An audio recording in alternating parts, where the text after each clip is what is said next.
Darshan and ಗ್ಯಾಂಗ್ಗೆ ಮತ್ತೆ 14 ದಿನ ಜೈಲು, ನ್ಯಾಯಾಂಗ ಬಂಧನ ಅವಧಿ ವಿಸ್ತರಿಸಿದ ಕೋರ್ಟ್. ಮನೆ ಊಟದ ಅರ್ಜಿ ನಾಳೆ ವಿಚಾರಣೆ.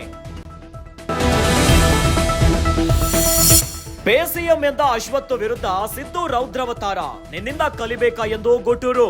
ಸಿದ್ದು ಅಬ್ಬರಕ್ಕೆ ಸೈಲೆಂಟ್ ಆದ ಅಶ್ವಥ್ ನಾರಾಯಣ್. ರಾಜ್ಯ ಕಾಂಗ್ರೆಸ್ ಸರ್ಕಾರ ಬೀಳಿಸಲು ಬಿಜೆಪಿ ತಂತ್ರ, ಮೋದಿ ನೇತೃತ್ವದಲ್ಲಿ ನಡೀತಿದೆಯಾ ಷಡ್ಯಂತ್ರ. ಕೇಂದ್ರ ಸರ್ಕಾರದ ವಿರುದ್ಧ ಮುಗಿಬಿದ್ದ ಕಾಂಗ್ರೆಸ್ ಸಚಿವರು. ಮೂಡಾ ಹಗರಣ ಸಿಬಿಐಗೆ ವಹಿಸಬೇಕು, ಸಿಎಂ ಸಿದ್ದರಾಮಯ್ಯ ರಾಜೀನಾಮೆ ನೀಡಬೇಕು.